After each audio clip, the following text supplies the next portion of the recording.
Welcome to The Decision from Nashville EO, where you will hear the rest of the story after tough decisions were made by entrepreneurs who faced adversity and lived to tell about it.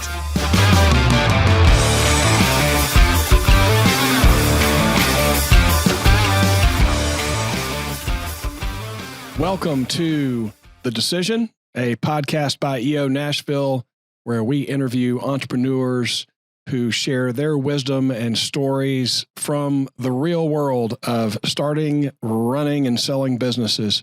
With me, as always, my partner in crime, Mr. Robert Hartline. Thank you, Eric Jackson.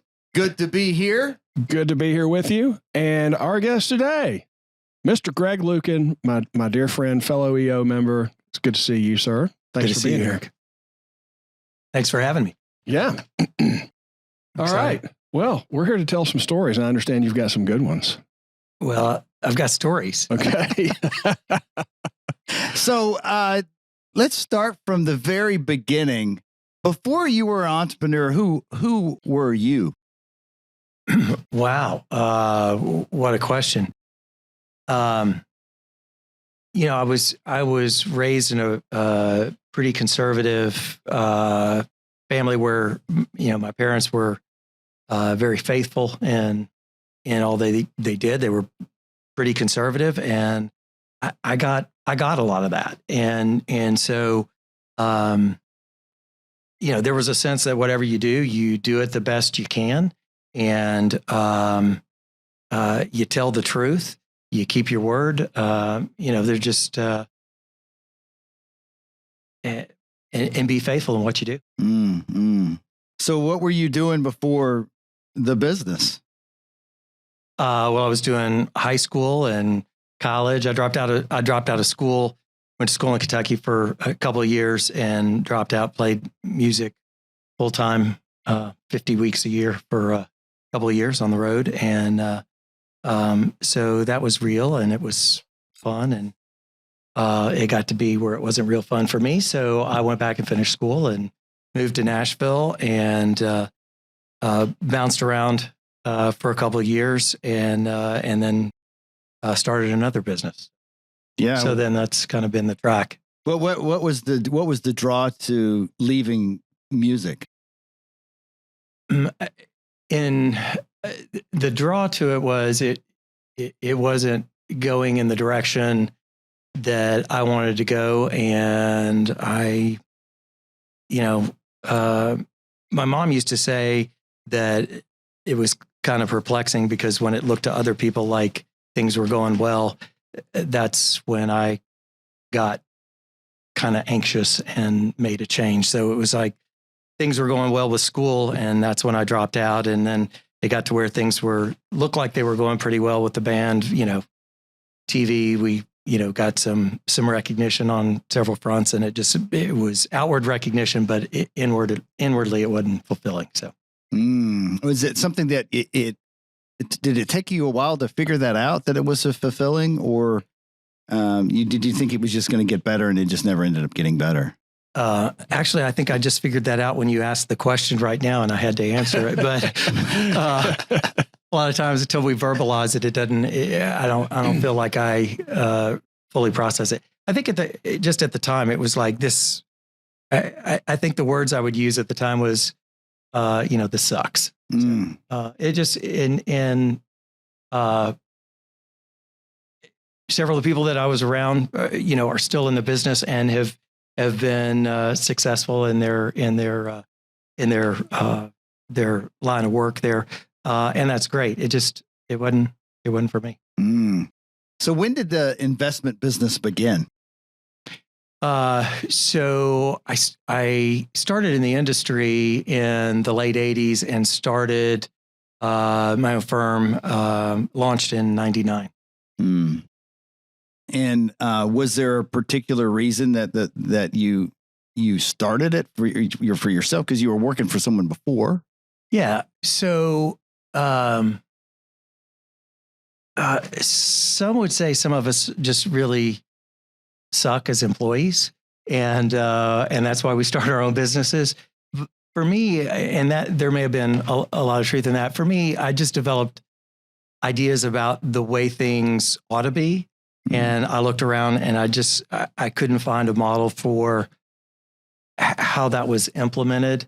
I just developed opinions about here's the way people ought to be treated. Here's the way you ought to do your work. Here's how work ought to be measured. And I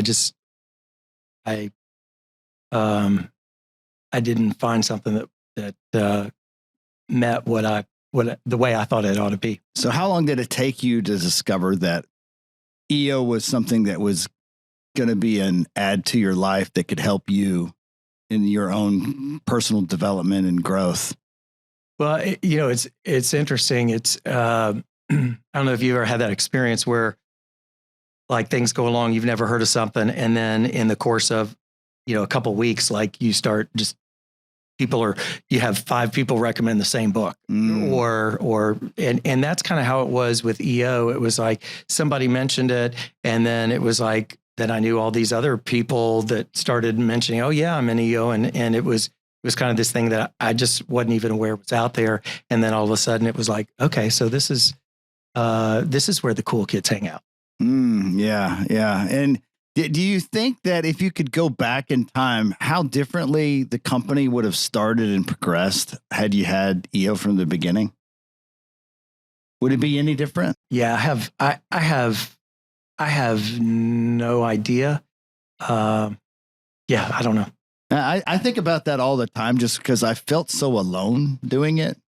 And when I started running the business and dealing with employees but feeling the isolation that you do and fear, I wish I had a community around me in the very start. Yeah, it would have been really helpful. I feel like the first part of my life, it was spent, learning, winners never quit, quitters never win. Whatever you do the best you can. You don't quit. You start the football season, you finish the football season. When you sit down to practice or learn something, whatever time you have dedicated to that, you do the best you can. You're studying. We even taught our kids, like you start a season at any sport, you can't quit. So you need to think on the front end, because that's not how you treat people. You keep your commitments.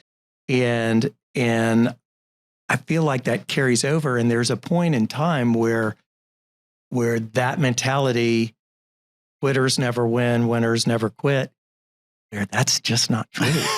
It's a lie. Are you telling me that it's okay to walk away from some bullshit? So, yeah. And so I think, what I'm really thankful for about in my forum now is I have not only friends, but I have friends that will just like in a really nice, but really direct way, get in my face. So, ask those tough questions that,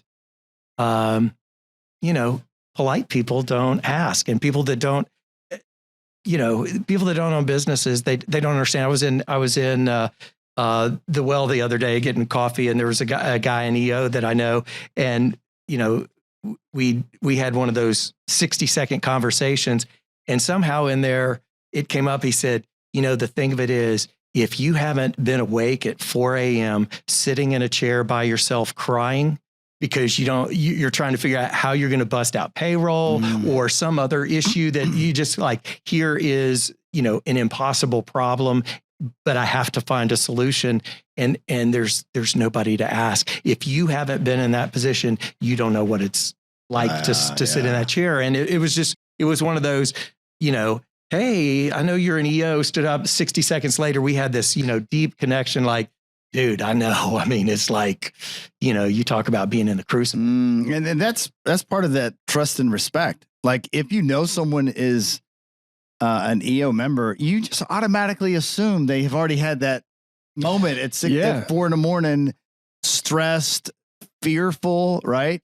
You can skip the weather and go straight to the warts. Yeah. It's really quick. Yeah. Which is great because I think I've observed that most people in EO don't really want to talk about the damn weather. No. Small talk is abhorrent. Yeah. And we never have small talk. I mean, it's always just like right to we walked down the hall earlier and then we went right into the shit, man. Yeah. It was, it's refreshing. Yeah. Yeah, because there's this habit in the world that I want to get rid of. It's asking people, how you doing? Because nobody ever really wants to know. Yeah. I'm fine. How are you? Because when I ask somebody in EO that, it's like, hey, really, how are you doing? Right. You know, the purpose of the podcast is really, and why it's called The Decision is because we're often going to our forum to give a deep dive on a challenge that we're facing where we have to make some sort of decision or need to make a decision. Is there a decision that you were struggling with that forum was helpful for you? Yes, there have been a few. One that comes to mind is, over the course of years, we've had several, call it divisions or sub businesses. Some we've sold, some we've closed. You know how that goes. And so there was one where I kept getting questions, and it came down to, well, why do you want to own this business? And and they were asking questions, which to me, it's almost embarrassing to admit in public. Like, okay, so how much does this contribute to your overall revenue? 4%. And how much of your time is spent doing this? 60%. Like, and then just kind of in that Gestalt manner, and what should that ratio be? Dumbass. Oh, no. Well, how did it make you feel when you were, because this one thing I feel like I really hate admitting is I've wasted my time, or the acknowledgement of just, what am I? And did it shock you, or did you try to justify why you had invested that time? Well, of course you do. You have all this sunk cost, right? You have, it's just that whole idea of you have a sunk cost in an investment, and instead of looking at it rationally, like we all should, like, okay, what is the opportunity as of today? Not how much did you put in it last year and the year before and the year before that and the year before that. No, the question is, what does it look like rationally from today going forward? We let all this, well, here's what I paid for it. Here's what I paid in time, or here's what I paid in dollars for it. And the market doesn't care. The market's going to treat my business however it's going to treat it. It does not give a shit how much time I sunk into it or how much money I sunk into it. And so having people be able to ask those questions or be able to experience share, here's how I made a decision. And I think helping understand sometimes, when we birth a company, when we birth an idea, here's what we're going to do. This didn't exist before, and now it exists. There is a certain amount of ego, and I don't mean that like in a bad, like you're a egotistical horse's tail, but I just mean there's some of yourself that you've poured into building this, however it is. And so to sit there and say, yes, I'm going to eliminate this. Is failure, is failure who you are, or is it just a label on that venture? Right. I shut down a division of my company, and it was, years ago and before EO, and I would have shut it down much sooner, I think, had I been a member of EO. And I remember coming home that day and telling Kelly, my wife, I've done this. It's an abject failure. I'm shutting it down. And there's all this money that's gone. There's all this time that's gone. And I feel so free. And she said, well, don't say it's a failure. And I said, it is. I'm not saying that I'm a failure. It's not necessarily a label for me. I'm just saying this was a failure. Let's just call it what it is. And there was just such a sense of freedom of going, I'm done. Yeah. We've unfairly mythologized failure to be all bad. Right. Yeah. And I think everybody realizes years later, or even sooner, that I learned some things. It made me better. And so, absolutely. And I think that's something that we could, all you entrepreneurs out there who are budding entrepreneurs, just embrace it, right? Well, the question that strikes me is, does it make sense that when you go into a new venture, you have these certain assumptions, like I'm going to create this thing, right? I'm going to invest my time in this thing. And does it make sense for us to allot the amount of time that we're going to invest in the thing and then just give it a expiration period that you can be allotted to say, well, you know what?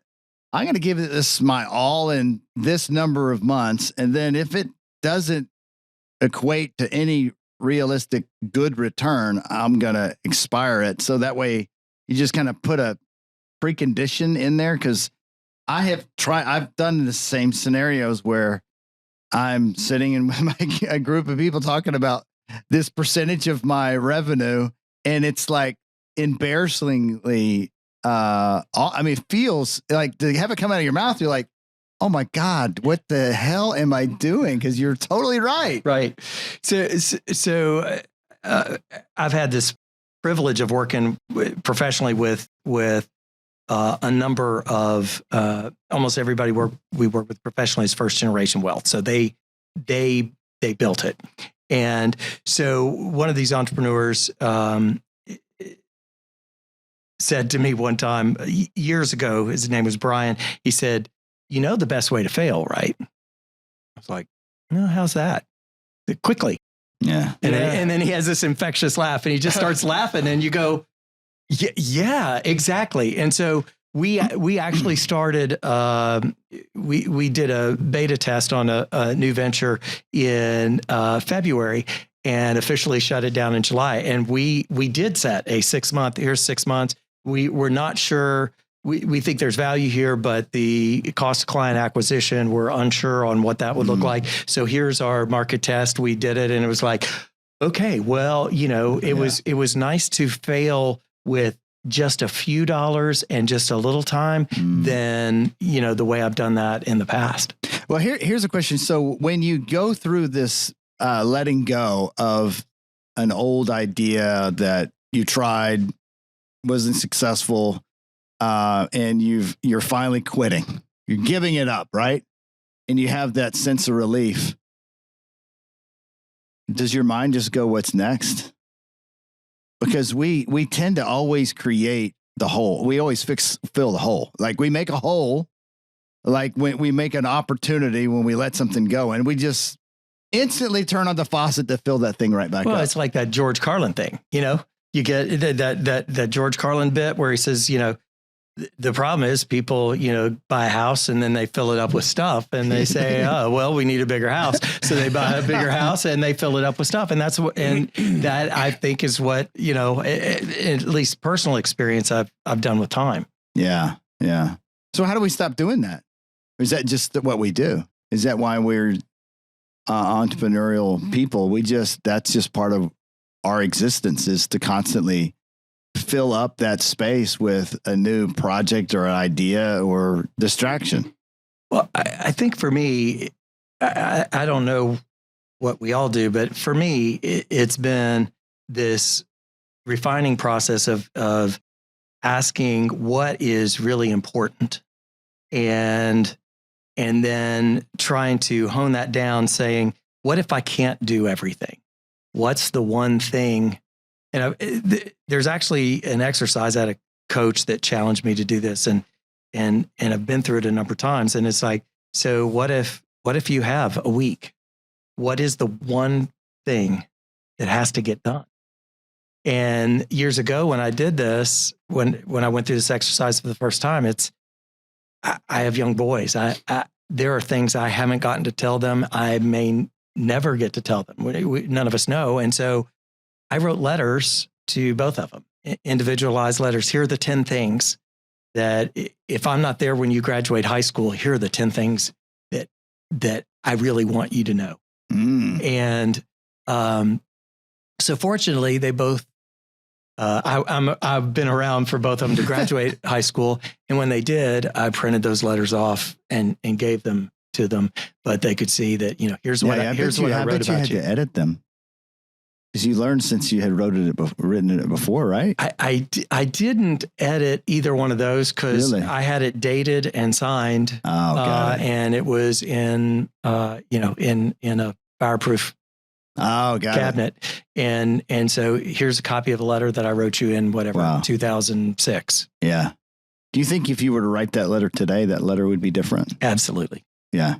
Yeah. Because a lot of those lessons of, I got the chance to be around for them. Yeah. But that whole thing, that refining process is, I'm sorry, I got off track, but the refining process of going, so if I got a week to live, what do I need to, what do I have to absolutely have to get done? If I've got a year, if I've got a month, if I've got 10 years, then I've got more things I can put in there, and, trying to just get down to, what's going to matter? What's going to matter 10 years from now? What's going to matter 40 years from now? Mm. So in those letters to your boys, the 10 items, was it's okay to quit one of those? It wasn't. Would it be today? It would be. Yeah. Yeah. Yeah. So can I tell you a short story? Tell the story. So I got really sick when I was in second grade. And so I missed the last 3 months of second grade. By the time I turned 11, I'd had 3 lung operations on my left lung. When you're in the hospital for weeks at a time, you can tell by the looks on grown-ups' faces kind of what the deal is.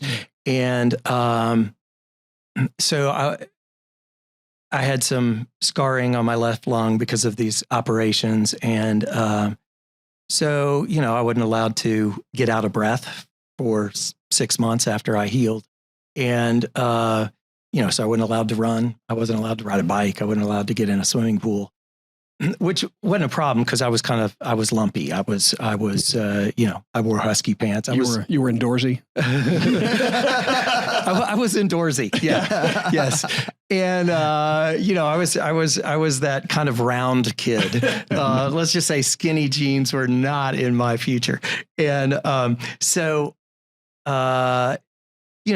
my parents, looking back on it now, like it all makes sense. But at the time it was like, I wanted to sign up for football when I was in 4th grade because all my friends were playing football.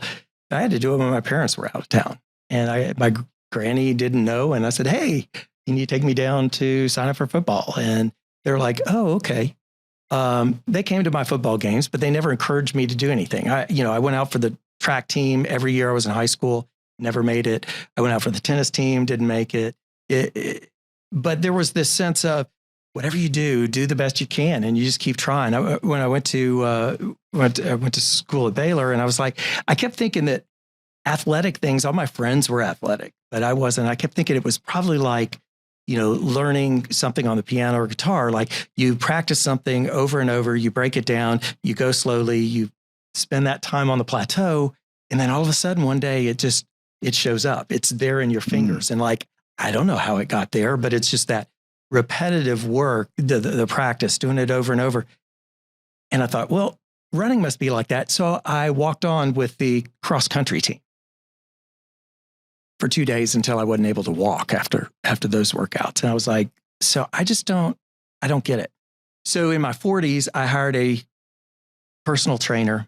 And I said, there's a 1 mile time, only I know what that number is. I want to beat this 1 mile time. I got within 3 seconds of it in high school. I'm going to beat it. And I trained for 2 years with a trainer on the track, in the gym. And it got to the point where I was doing track workouts and started having I had an arrhythmia. So I went to the doctor, went to the cardiologist, and they said, yeah, I think you're just pushing yourself too hard. There are limits to physical capability. So it's like, I don't get this. And I'm in the, best shape of my life. So I'm talking to my dad, and I was in Park City, Utah. I was talking to my dad, who was driving back and forth from Kentucky to Florida, and had a long time. We just had this conversation. I said, I remember being in the hospital in second grade, but I just don't remember a lot of details about it. And so I was asking these questions, and my mom was on the phone, and he was describing what it was like to me as a parent to stand in the hall have a team of surgeons say, we've done everything we can. Hopefully he's strong enough to make it. And to have them tell me what that's like as a parent, knowing that you might lose your kid. And then almost as an aside, my dad said, the lead surgeon said, Mr. Luken, just know if he does pull through, don't ever expect anything from him physically. There's too much damage that left lung. He'll never be able to ride a bike or run or swim or do anything like other kids.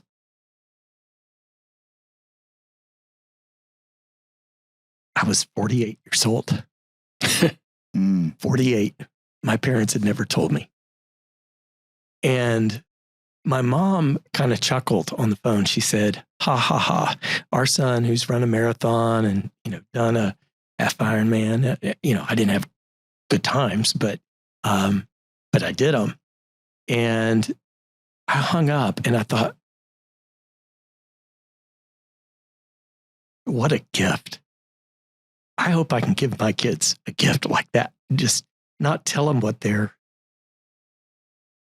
limitations are. Yeah. Because we don't know. Yeah. And I called my dad back, and a few days later, after I had some time to process it, and just tell him how thankful I was that they never told me. Yeah. And if they had, I wouldn't have tried half the shit I tried. Oh, yeah. And the thing of it is, he said, the thing of it is, he was a doctor. He's not God. He doesn't know. We don't know. So you can try it and, do what you can. And so I think back about that. And I think there's also that seed in there that, when you're a kid, there's that thing of you want to be like everybody else. And my friends were, they were athletes and I just wasn't. And I tried to be like them. And just this sense of, well, I've got to persist. I have to keep trying. I can't quit. And maybe I'll have that breakthrough and all of a sudden I can practice this lick and now I get it. And maybe running will be like that. And it never was. And it's okay. And I came within 13 seconds. But you finally let it go. But it took the doctor saying, maybe you're pushing it hard enough. Well, have you thought about not trying to compete with your teenage self before? I mean, is that maybe that's just a little bit of a stretch in your 40s? It was. I'm 60 now, so it's it's a heck of a lot more of a stretch. So and I think that's part of it. I in my 50s I developed a habit, some might say obsession, with motocross, and got on 54 years old, got on a motocross track for the first time and really loved it. But a friend of mine said, the thing about if you're a professional athlete, the sport tells you when you have to stop competing. Because, everybody's around you and whether, are you winning games? Are you, he said, when you're doing it on weekends, we all have a harder time. And that's why we see guys, blowing out their ACLs and MCLs because they're playing basketball beyond, the point that, or guys like me who are on a motocross track, Well, motocross is a different level of sport because you have a lot of risk. Right. And and it's a tremendous amount of focus because if you're not focused, you're going to get hurt really, really badly. Absolutely. And I think that for me was candidly part of the attraction. It was almost like an adrenaline infused meditation. It was get on the track for 20 minutes and get off. And there has been absolutely no other thought, in my mind for 20 minutes You're not other thinking than about just work. in the moment. You're not thinking about someone's investments. You're not thinking about anything, are you? There's no text messages. There's nothing. Yeah. It's just, can I get through this corner? Not hit that bike that's right beside me. Can I get through this rut? Can I take off from this jump well enough to? What have you seen in your life that resembles the sport of motocross for you? That's not a sport. Is there correlations with how your life has progressed with the actual sport of motocross in terms of certain skills you have to be really good at to be good at motocross? How does that relate to your life today? I think one skill is being present. Mm-hmm. I think another, I don't know if it's a skill, but part of the attraction of it for me was being in flow state. Mm-hmm. And, we get that, we have that sometime in Forum. I think there's just that sense of you're in the moment and things are working and everybody's getting value out of it. I experience flow state sometime with writing, but flow state, being present, and just understanding, there's a lot of prep that goes into any successful venture, off the track, showing up at the track with your body ready, with your bike ready, your equipment ready. Yeah. So are you still doing motocross? I am not. So is this another collection of things that you were able to let go of? It is. Some of us learn lessons slower than others. I had a few, we'll just call them orthopedic events and let it. Yeah. Well, stop at that. So these a few broken bones. So these accidents,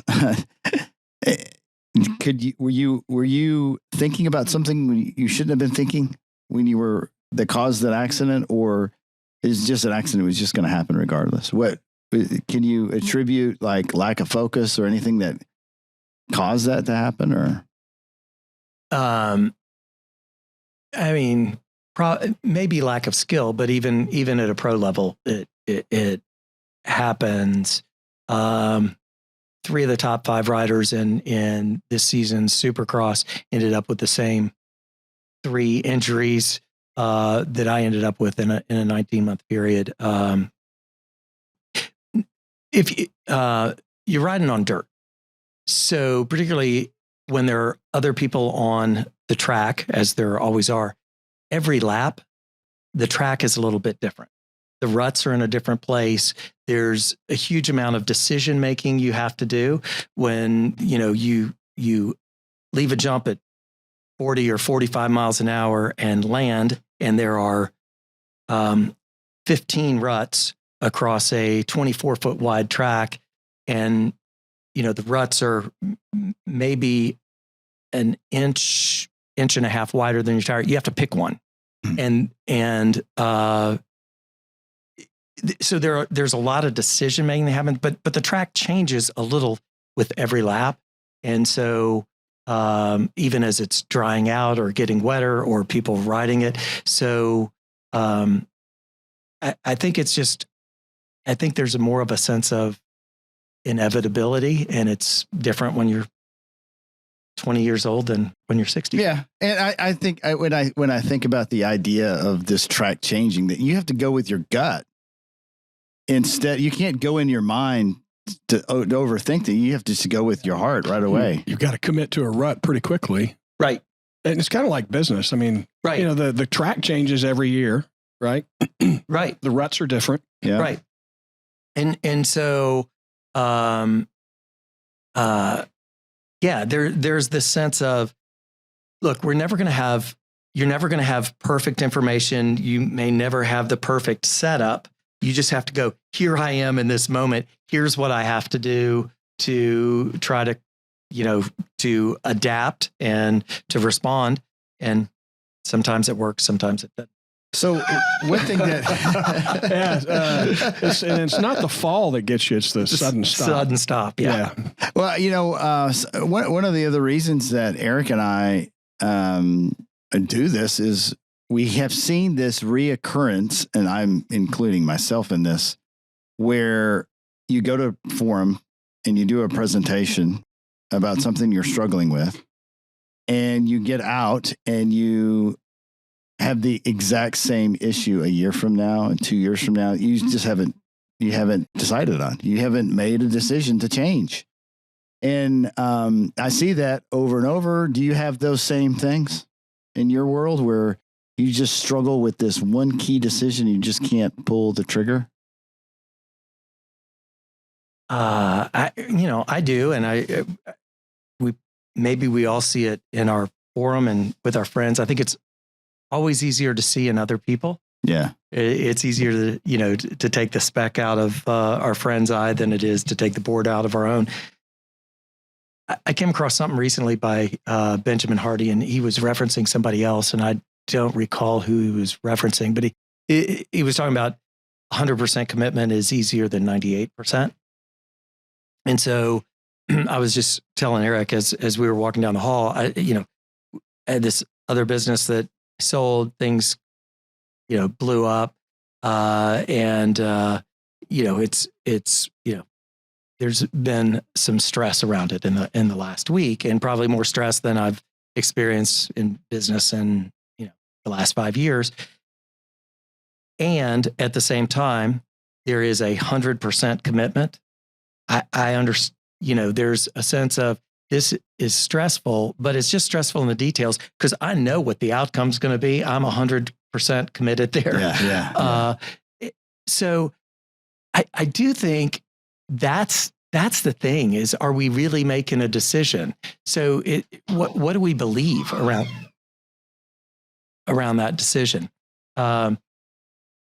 So I love this story of Blondin the Great. So he was this French high wire walker who was going to walk across Niagara Falls. Mm-hmm. And so he had this big event. I want to say it was late 1800s. So he walked across Niagara Falls on a high wire, came back, and he said, I'm going to walk across the Niagara Falls on this high wire with someone on my shoulders. Who believes I can do it? And the crowd started chanting, I believe, I believe, I believe, I believe. And, they came to this roar.